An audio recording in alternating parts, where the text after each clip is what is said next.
başı yukarıda olmalı. Bayrağa şahitlik tutmak olmalı. Sakin. Ey dostum, ne dersen bilmirsən ki, bayrağın rəngləri öz arzularına uyğun olmalıdır. Mavi, qırmızı, yaşıl, çox düzgün olan budur. Dostum, əgər sən bilmirsən ki, bayrağı yanmaq, verməmək, sürüşənlik etmək olmaz, onu bəhətəzdir, faşdır. Bayraq öz təsiriyle sən hər şeyi anlattır. Onu yazmaq olmaz. Bak dostum, sana da bayrak görsen gör, ölçüsünden aslı olmayalım. Hayır görgün öl, koy gözün üstüne. Sen bilirsen Hayır de bana. biz bu bayrağı semalarda dalgalandırmak için ne kadar kurban vermişik. Uzak başımın üstüne ruhumuz çığırdı, dalgalanlara eşkimiz, duygumuz çığırdı. Dönem seni sırarak ayaklara atanlar, yazıllar köşkülerden, okşasın sırasında. Kader senden rengi olsun, sen kaderden coşkulluk, yurdumun ödücüsün bu birlik şərbəsində. Milletimin fəxridir, haqqa gedən yoludur, Koroğlu'nun qılıncı, Babəkimin doludur. Müstəqillik güneşi, azadlıq simvoludur. Seyr edici dəstgər, dalğalanan bayrağı, üçlənci göy qurşağı. Azərbaycan bayrağı. Yaşlı, İslamçılı, göy kuran şandı. Vətən oğlu, qırmızı şəhidlərin qanıdır. Ümumilli liderin bizə ərmağanıdır. Oğullar qocalda, ata sancaq bayrağı, üçlənci göy qurşağı. Azərbaycan bayrağı. Şəhidini əlbəs etməyə, yetər qüdrətim yetər. Ulduzunu ayarır, göydən ələklər öpər. Hər məndindəyə qazi, ya şəhid bilməm bitər. Səni istiqlalımın əbədiyyət sancağı. Azərbaycan bayrağı. Yağının min hiləsi, birdən kələşdən keçər. Sən sancılan uzağın, min lirəşdən keçər. Dağlar yerizdən oynar, daşlar ələkdən keçər. Göylərin nur yağmuru, yerlərin göy qurşağı. Azərbaycan bayrağı. Qorxma, sönməz bu şəfəqlərdə süzən al bayraq. Sönmədən yurdumun üstündə yanan ən son ocaq. O mənim milletimin ulduzudur, parlayacaq. O mənimdir, o mənim milletimindir ancaq. Sən saçma qurbanın olum, söhrəni eynazıyla, qəhrəman xalqıma bir gün nə bu şiddət, nə cəlal, sənə olmaz köçülən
Gözün aydın ey ana vətən, şəhidlərin batmadı qanı.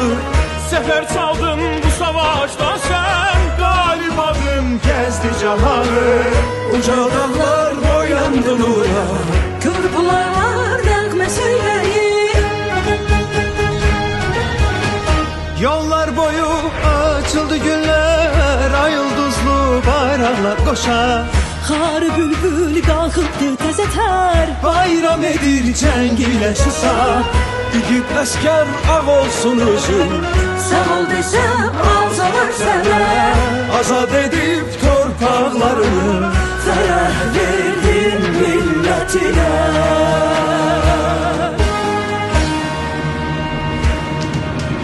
Ben bir millətəm, tarih yazan. Səfərim dillərə dastan, dursa qarşında bütün cahan. Vermərəm öz torpağından. Ben bir millətəm, tarih yazan. Şanlı qələbəm çıxmaz yaddan. Bir ağızda deyək hər an, yaşasın Azərbaycan.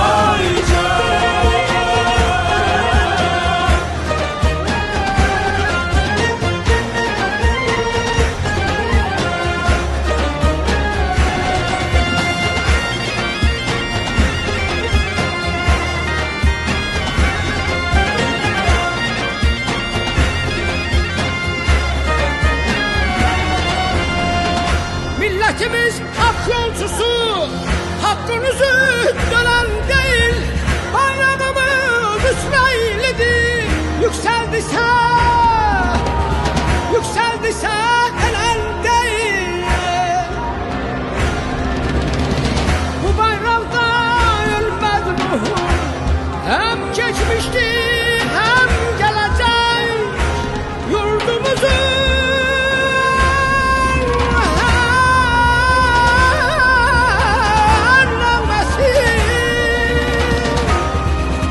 Ay yıldızlar yükselecek.